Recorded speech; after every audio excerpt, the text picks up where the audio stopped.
On this episode of International Reporters Roundtable, Reparations, we're hearing the word more and more as states and cities across the U.S. embrace the idea of compensating descendants of slavery for centuries of harm.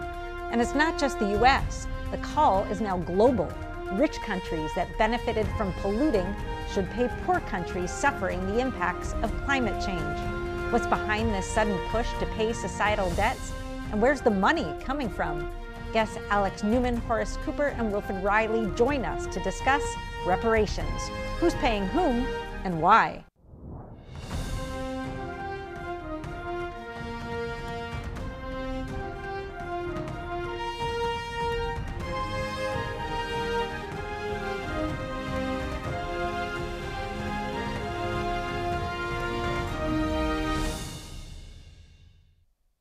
Welcome to International Reporters Roundtable. I'm your host, Cindy Drucker. Our conversations bring together journalists and experts from around the world. They help us uncover hidden information and details of conflicts, alliances, and connections in a deep dive discussion. This week, reparations. It's a word we're hearing more and more, repayment for societal debts. New York is the latest state to make a move, Governor Kathy Hochul signing legislation to create a commission to study reparations for the harms of slavery. In Chicago, the mayor there says that they should enact reparations to cut down on crime. And California had a big task force which recommends paying hundreds of billions of dollars in compensation to Black descendants. That's while the state faces a $68 billion deficit this year. Their proposal includes provisions for just about everything, including fixing drinking water and providing for the LGBTQ+ community. And they want their plan to be a blueprint for the country. But where will the funds come from? And who's eligible to receive them? And can it really right past wrongs? And zooming out globally, rich nations will now pay poor nations for climate change damage. Some suggest allowing more migration would be just compensation. When are societal and generational debts essential to recognize and repay? And when might they do more harm than good? Well, we'll find out with our guest today. Time to meet our panel. Joining us now is Horace Cooper, chairman of the Project 21 Black Leadership Network. Horace is a senior fellow on the board of directors at the National Center for Public Policy Research. He was a deputy director of Voice of America and chief of staff at the Department of Labor. He's also taught constitutional law at the George Mason University School of Law, and he's a regular on Fox News and talk radio shows across the nation. He also wrote the book, Put Y'all Back in Chains, How Joe Biden's Policies Hurt Black Americans. Thank you for joining us. Thanks for having me on.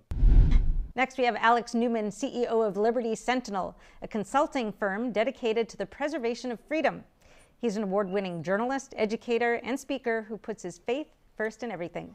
Educated abroad, Alex speaks multiple languages fluently, and he's worked around the globe. He's interviewed current and former heads of state, members of Congress, royalty, and more. He's also written several books, including among them an expose on government schools called Crimes of the Educators. Alex is joining us from San Juan, Puerto Rico. He's a three-peat on International Reporters Roundtable. Welcome back. Great to be here. Thank you for having me. Last but not least, Wilfred Riley is an associate professor of political science at Kentucky State University, where he focuses on empirical testing of political claims, such as the existence of widespread white privilege. He's a frequent guest on podcasts, Fox News, and has short courses available on Prager University. Will's written 3 books, including Hate Crime Hoax, How the Left is Selling a Fake Race War. And he's published pieces in Academic Questions, Commentary, Quillette, and more. Will, welcome. Great to be here. All right, gentlemen, as I said in the opening, the United States, when we talk about reparations, we're talking about that in the context of compensating descendants of slaves. And we'll get into that in lots of depth, but I want to start off a little bit high level and understand what we mean by reparations. Alex, is there a commonly accepted definition of this? Well, it depends on the context and who you're talking to, but generally speaking, the idea of reparations is that somebody's going to be compensated for some evil, some injustice, some unfortunate situation that befell them. So you could have reparations for somebody who was a victim of a crime, say, if they had a piece of property stolen, they could then be receiving reparations to be compensated for that. What we're talking about here now in the modern political context, reparations for slavery, reparations for alleged damages caused by climate change and CO2 emissions from the West, is a totally different concept, because there really is not a clear line of victimhood. You can't say this amount of CO2 emissions in the United States resulted in this weather event in such and such place around the world, or this great grandson of somebody who came over to the United States as a slave is owed X amount of dollars from these people. So there's a broad array of different meanings within the broader term reparations. But generally speaking, the idea is to compensate a victim or the estate or the relatives of a deceased victim for some sort of injustice or evil that befell them. Okay, so you draw a distinction. Oh, go ahead, Horace. Yeah. Well, if I could just add, from the law perspective, we have a term that we call remedies. In fact, it's a class or a series of classes that you might take, and it talks about the way that people who are injured may be compensated. One of the interesting things about reparations is that, one, it is a very rare remedy. It is not expected to be something that is a first choice. And the reason for that is, typically when we talk about reparations, we talk about some broader societal compensation as opposed to repayment or some remediation by an individual who has harmed someone, an individual or a corporation.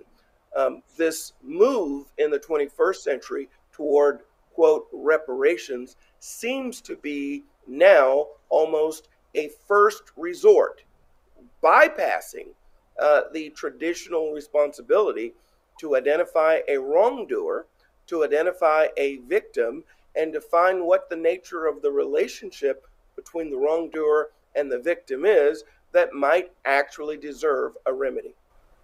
Will, what are some examples of reparations that have been paid to draw the distinction between what's going on now and where we've seen it before? And have reparations ever been paid for generations down the line, or is it always a direct victim?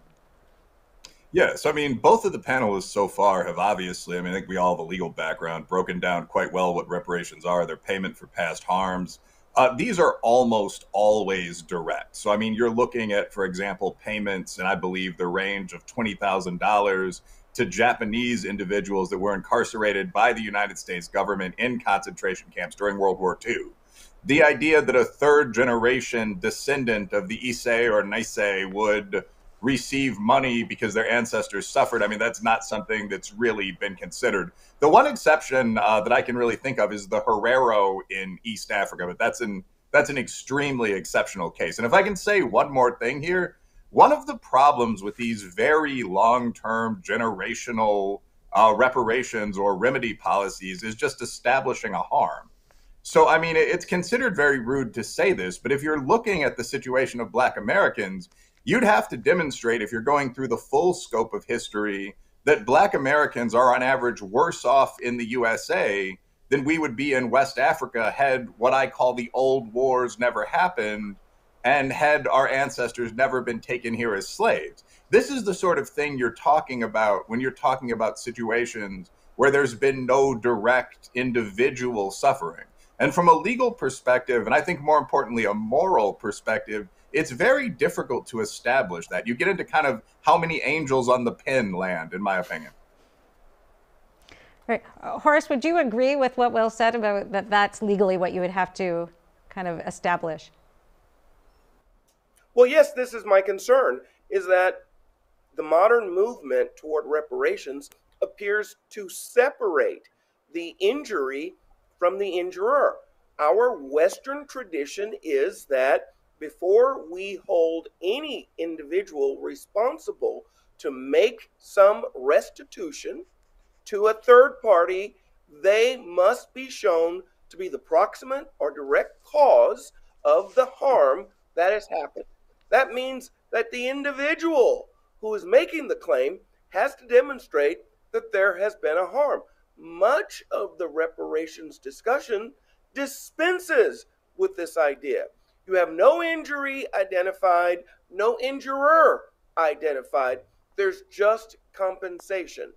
That seems to me to make a mockery of the idea of there actually being a remedy that is a consequence of the actions of Party A and the impact on Party B. Right. So I guess when we're getting this far down the line, it's big groups and societal players that would be the perpetrators and those who suffered the harm. Alex, are reparations meant to be like directly restorative, or is there a symbolic element to it as well? Well, there could be a symbolic element. I mean, you can never, for example, compensate somebody adequately for the loss of a loved one, right? If somebody has been murdered, if somebody has died in some sort of accident, or perhaps where somebody was negligent, there's no amount of money that can adequately compensate a person for the loss of a husband or a wife or a child or a parent. And so there is, I guess, an element there of symbolism, right? We know this money cannot ever make you whole. We know this money cannot ever actually compensate you for what you have suffered. But as a token of goodwill, as a way to try to do the right thing, to try to show that we care. But in legal terms, no. I mean, I don't believe that there ought to be symbolic reparations. And it's understandable if again, somebody has died and there's some sort of thing like that can never be monetarily compensated. But I think the issues that we're talking about today with these alleged climate damages and reparations for slavery, we're really getting into some very, very ridiculous territory. Okay, well, we'll get right into that when we get back. We're going to take a short break. And when we return, we'll take a deeper dive into reparations in the United States and specifically the California proposal. We'll be back. Welcome back to our panel on reparations. I'm your host, Cindy Drucker, and we're here with Horace Cooper, Alex Newman, and Wilfred Riley. So before the break, we were just getting into the situation here in the U.S. So California spent 3 years, and they delivered a 1,000-plus page report looking at not just California, but the entire nation, the California Reparations Task Force. And they are saying that the U.S. and California wronged descendants of slavery through, and they list a whole bunch of things, including enslavement, racial terror, political disenfranchisement, segregation and unequal housing and education, environmental racism, control over creative, cultural, and intellectual life, unjust legal system, mental and physical harm, neglect, and a wealth gap. Will, what do you make of these justifications? Well, I actually found it really bizarre to see that the first major proposal of this kind, I'm curious about what the other panelists say, but came from California. California wasn't a slave state, for those that don't follow American history. California didn't join the Union until after the gold rush of '49. Obviously, the Civil War began in '61. California never had Jim Crow segregation. I would say that the groups that were treated there most poorly historically were Mexican braceros and Asian Americans. I mean, that's where a fair amount of the incarceration of Japanese Americans happened. So it's genuinely strange to see that occurring in that state where, I mean, the most virulent form of discrimination was something along the lines of restrictive covenants in individual housing. Another thing I'll say about the California plan, it seems like the numbers in it were almost just picked out of thin air by hopeful bureaucrats. I mean, the figures chosen are in the billions. If you look at the wealth gap in the USA between black households and white households, which is the only reasonable starting point for reparations, if you want to have an adult grown man and woman conversation about this, that's $100,000 at most, and it's less than that in California. So, I mean, you'd have to figure out what percentage of that is plausibly due to past racism once you adjust for age, residence, test scores, so on. The California plan proposed, I believe the starting point was $5 million for every black adult in the state, which didn't have a long tradition of really oppressing black people. So it didn't make sense to me. It seemed like another one of those virtue signaling gestures we saw after the unfortunate death of George Floyd. I mean, that would be my frank take on that. Horace, what are your thoughts, on the compensation plans? Well, let me just add, and I agree with that completely, Will. Let me just add, this proposal is a doorstop holder. It will not go anywhere. I want to reiterate, This plan is completely and totally untethered to any traditional sense of injury and restitution. You simply must have been breathing and you are identified as an injured party. You simply must be a taxpayer and you are identified as the injurer or the party responsible. There is no precedence for this. Many Americans have come out from the parking lot, out of the shopping mall, and they looked at their car and they saw a door ding or something. You don't get a class action suit where you get to say, I want compensation, and I'm just going to identify either the state where it happened, the county where it happened, or even the parking lot where it happened. You can't even just come in and show that, look at this picture. My vehicle's injured. I have to actually see, was your vehicle actually damaged? Was it damaged before this incident? Who was the proximate cause of this? Again, I don't mean to be legally technical here, but what California is doing is simply a mass welfare transfer, and they have picked a favored group that happen to be Black Americans and said, we are going to add a largesse upon you, multiple millions of dollars. This is so unbelievably impossible that it could ever be implemented. It's no surprise that Governor Newsom is walking away from it. So why do you think they proposed it then, Horace? Why now? Oh, well, I think it was politically salient to be able to say that we're responding to the discussions about Black America, about Black Lives Matter, and also, more importantly, there has been an unmitigated failure with regard to large government or progressive solutions that fix the problems of the working class, lower income minorities, Black Americans in particular. Very unhappy with how things are going, and rather than reconsider the out of control crime problems, the difficulty at creating new jobs, the excessive taxation that exists in the state, rather than revisit all of that, it's let's buy you with some payments. Oh, and by the way, we're never going to make these payments. It's just the promise of these payments that we hope will get your support. Right, and to that point, the committee was not asked, or the task force was not asked to look at where these funds would actually come from. They're just, put the funds out there. So Alex, part of this compensation package isn't just, there's payments to individuals, and then there's also, it includes a whole bunch of policy proposals, a lot of which have price tags, and determined price tags too. But things like voting, abolishing voter ID, requiring all curriculum at all levels to be inclusive and free of bias, removing lead from drinking water, addressing food injustice, remedying discrimination against African American LGBTQ+ youth and adults. Well, this seems to go a bit far beyond just compensating slaves. Alex, what's the justification for all that? I think it really all boils down to politics. I think that as long as people have had elections, politicians have understood that buying votes with other people's money is a good strategy if you want votes. And so you tell people, hey, we're going to take money from other people and we're going to give it to you. Then those people who believe they're going to be receiving something will be, at least in theory, more likely to vote for you, more likely to vote for your political party. And I think that's what we're seeing here. And in this case, it has the added benefit, I think, at least from the Democrats' perspective, of trying to put the Republicans on defense. They want to say, see, we care about Black people. Those Republicans are racist. They don't want to compensate Black people for these injustices. So you add all these proposals together. As far as I'm concerned, this is a giant vote-buying scheme. It's a political ploy designed to try to put the Republicans on defense, try to make them come out and say, oh, we're not racist. We just don't believe that this is an appropriate public policy.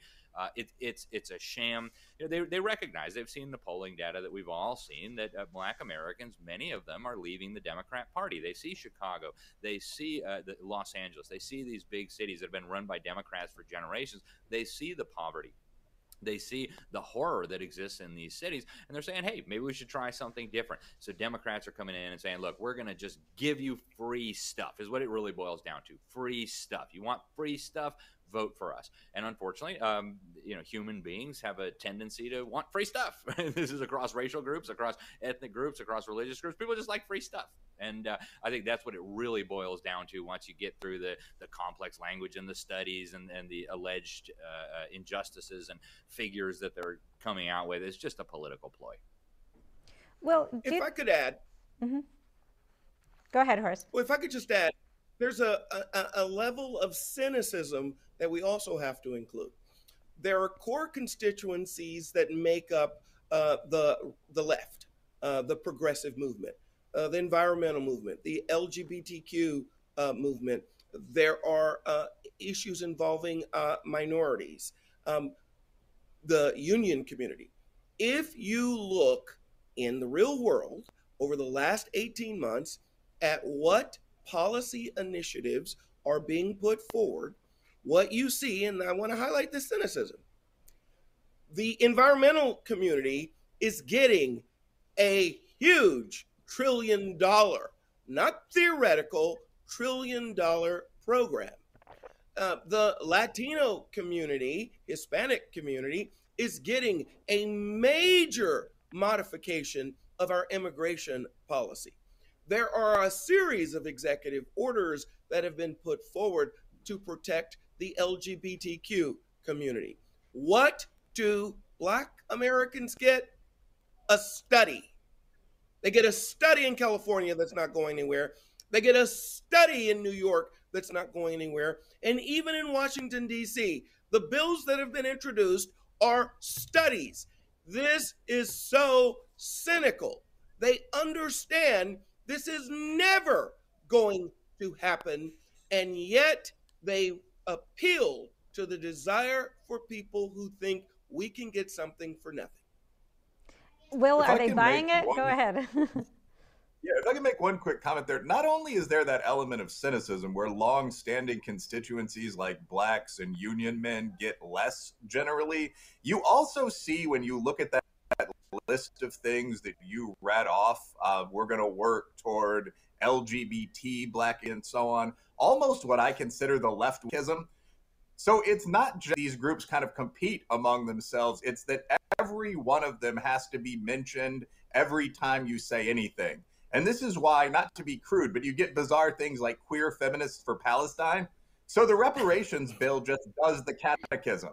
You know, we are going to work for LGBT black equality. We are going to work for undocumented black people. I've read most of the bill. I mean, we are going to work for unhoused black people, for black single mothers. So even the goal of we think slavery was bad and we want to compensate for that. And there are theoretically some ways you could do that, actual aid for actual phonics education or something. But even that goal has to be subsumed with all these different progressive causes. And this is a big weakness for the political left. And I think it's a big advantage for those of us on the right and the center, because these groups have nothing in common, and satisfying all of them is impossible. Last line, but there's nothing that feminists and devout Muslims actually have in common with one another, for example. And I think that's going to come to the fore pretty soon, next couple of elections. Okay, well, we will get back to more of this when we're going to take a quick break, and then we'll be back and we'll continue on our discussion on reparations. Welcome back to International Reporters Roundtable. I'm your host, Cindy Drucker, and today we're discussing reparations. Back to our panel here. I want to get your thoughts if there's any actual justification. We've torn apart the California plan, which they're hoping is going to be a blueprint, but is there any case to be made? One case that you hear is that, the problem of slavery has just been a can that's been kicked down the road repeatedly, like, even going back to the Constitution, the Missouri Compromise, then fought a civil war over it. After the Civil War, there was the short-lived so-called 40 acres and a mule that President Lincoln put in place and died with his assassination. So is there any, you can say it's generations later, but that's because it hasn't been dealt with, period, is the argument. Is there anything to that? Alex, you have, I push back against the idea that this has not been dealt with.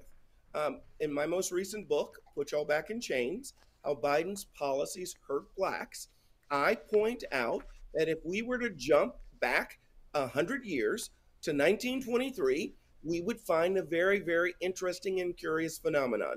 More black men were employed than any other racial category in America at the time in 1923 and 1924. The idea about the family breakup after a century and a half of an institution that ripped families apart and exploited their labor. By 1924, a black child was more likely to be born in a two-parent household than, again, any other racial group. If you looked at our federal prisons in 1924, what you would have seen is that black men were the least likely to be in our federal prisons. So if we are supposed to look at 2024 and conclude that what occurs today is the proximate cause of what occurred prior to the Civil War, I think there is a showing needed that there is a correlation.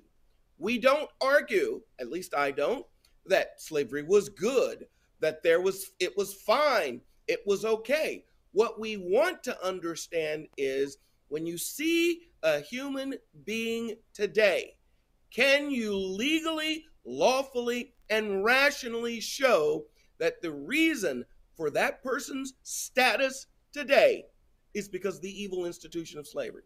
I don't think that showing has been made.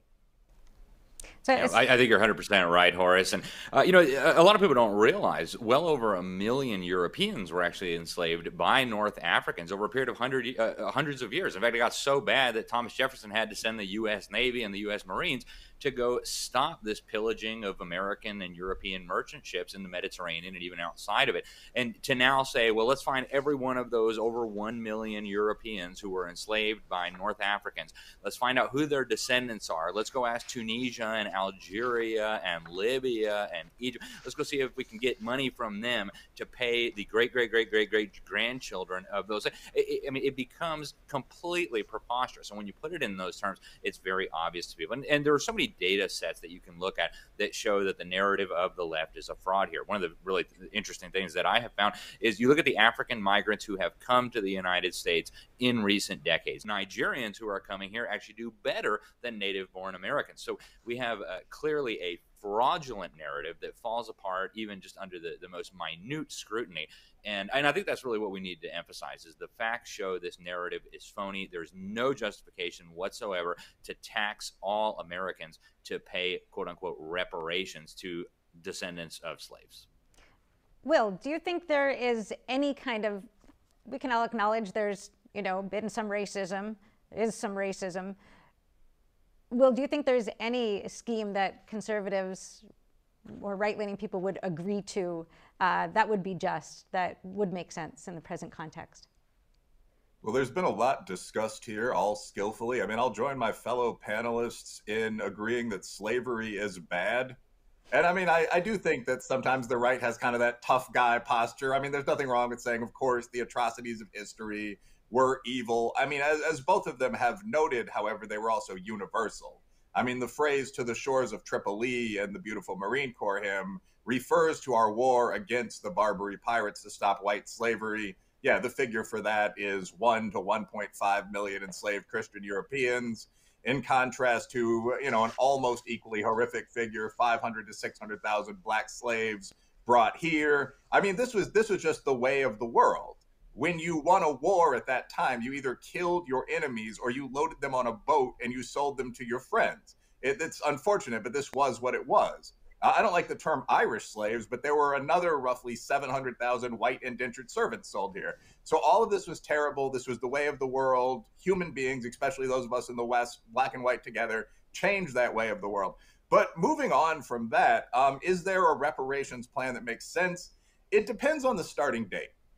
You simply can't argue that black Americans would be better off had we, after losing the wars to the Fulani, which is essentially how most black slaves came here, or the Sokoto, so on, had we remained as slaves in West Africa. You can argue that if after the Civil War, the 40 acres and a mule plan had been adopted, the black community would be better off today. My response to that, though, would be essentially Horace's response to that. We've spent trillions of dollars to try to repair the harms of the past in the USA. I would encourage everyone watching this to check out the War on Poverty, the Great Society programs. We desegregated in 1954, the only region that remained segregated at that time, Civil Rights Act 1964. We've had pro-minority affirmative action since 1967. So I think, I mean, again, this is a legally trained panel. What you would have to prove is that the fiscal and emotional state of an individual Black American, male or female today, has some kind of causal link to historical slavery. And I don't think you can do that after those interceding factors that have just been discussed. Yeah, I'd like to build a little bit on what Will just explained too. And I think this is something that the conservatives need to do a better job explaining. Because Will just pointed out something that we all need to understand. This is how human beings have behaved for thousands of years. People killed each other, raped each other, pillaged each other, enslaved each other. And then this set of colonies joined together here, and this group of individuals came together and said, we hold these truths to be self-evident, that all men are created equal, that they're endowed by their creator with certain unalienable rights, that among these are life, liberty, and the pursuit of happiness. These were the words. This was the revolution that set in motion the train that ultimately ended up ending slavery, not just here, but around the world, right? There were places in Africa where slavery was not criminalized until 2007, right? You could still buy and sell slaves in Mauritania without legal sanction up until the year 2007. A lot of the Arabian governments didn't criminalize slavery until the 50s and 60s. So the United States was very unique. The United States was founded on this premise that every one of us is made by God. Every one of us has rights that come from God. And this is something that Martin Luther King understood. This is something that Abraham Lincoln understood. And this is ultimately, I believe, what set in motion the train that ended these abuses, at least legally, around the world in the centuries to come. And so America, I believe, should stop hanging its head in shame and say, you know what, we're so terrible. We need to self-flagellate. And we need to recognize, yeah, America's not perfect. No people are perfect. We're fallen people. Everybody around the world commits sins and has committed sins. But this country started something very important, very historic, and billions of people today around the world are significantly better off as a direct result of that, including Black Americans, including Africans in Africa, including people all over the world. It seems to me that actually one of the things I was thinking is that it sounds like there is a case for compensation, but probably related to welfare policies more than slavery. But just thinking that as Horace was speaking earlier. But Horace, I want to ask you, we've all acknowledged there's, you know, intergenerational poverty and crime that we see playing out today, whatever the cause is. It seems to me that would be the more productive conversation. What would you do then? Can we sell people on, you know, this is where we'll call them reparations, should be applied and can, you know, enforce some policies that would help the current problems and actually impact the people who are suffering? Because I know you went to the calculator, right? And you found, tell us what you found, who could get money, you know, for this in the California scheme. California does in fact have an online calculator where you are able to put your information in and see what it is the eligible to receive. I wanted to be Michael Jackson's oldest son, Prince Jackson, and I put his information in so that I could get a report out. And what I saw was that even though when Michael Jackson died, he was worth nearly $1 billion, and his children are among the richest people in the state of California. They would all be eligible for millions of dollars due to this calculator. Any program that says to the richest of the rich, we've got you, you get in the same line as everybody else, is a program that's illegitimate. Now, I am going to have to politely, however, push back on this idea that there is this intergenerational wealth problem that is exclusive to Black America. Poverty in America knows no race. Ill education in America knows no race. I will never personally support any program that is race specific. We are Americans. Our founders created a country where we said all the citizens are going to be equal before the law. And then we fought a war to make sure we vindicate that. A war where we lost more lives than in any other war that we've ever been in. So I don't come out of that legacy of that amazing first step with the Declaration of Independence in our Constitution and then a civil war to then say, today, how about let's revert back to form and let's pick racial winners and losers. We can come together as a society with an idea. What are the problems that befell the least among us, regardless of their race? What are the mechanisms that will make sure that people who are trying legitimately to get on the rung to be able to move up? That's an idea that I can embrace, but not anyone in any way that is race specific. Okay, we're going to stop and take a break now, and then we'll be back for more and zoom out a little bit internationally when we come back. Welcome back to International Reporters Roundtable. I'm your host, Cindy Drucker, and we're finishing up our fascinating conversation about reparations.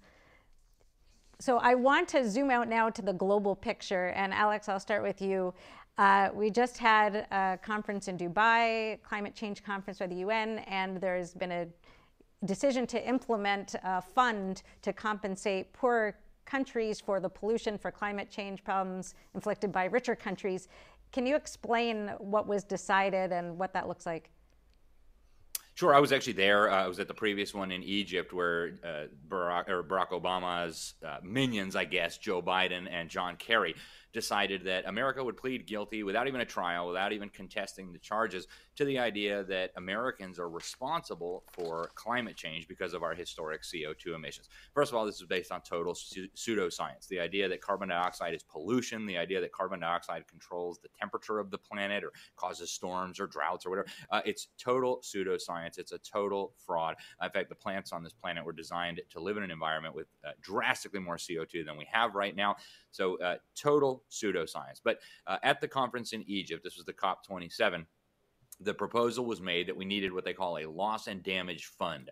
This the fancy way of saying climate reparations, right? That the United States, the American taxpayer, European taxpayers ought to compensate the governments, I guess, of Africa, Latin America, Asia, for the alleged damages caused by carbon dioxide. So at this latest conference, the one in Dubai, the COP28, they formalized this process. I consider it like the sentencing hearing, right? That Barack Obama's people, Joe Biden, John Kerry, pled guilty for us in Egypt. Then the sentencing was carried out in Dubai. They created this new mechanism, the Loss and Damage Fund. Governments from around the world, primarily European governments, the European Union pledged, I believe, 200 million euros. Joe Biden pledged, I believe, $10 million as a starting point. You had the Japanese pledged, I think, 100 million. The Germans pledged 100 million. So a lot of money pledged into this fund.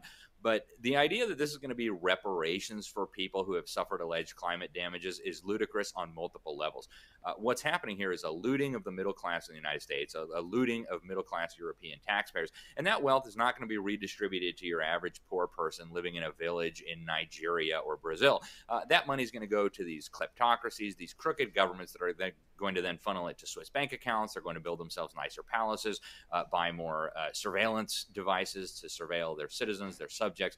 So it's a fraud piled on top of a fraud piled on top of a fraud. And now it's going to depend, I guess, on Congress, whether the Republican House of Representatives is going to be willing to fund this. So far, we haven't seen a lot of opposition.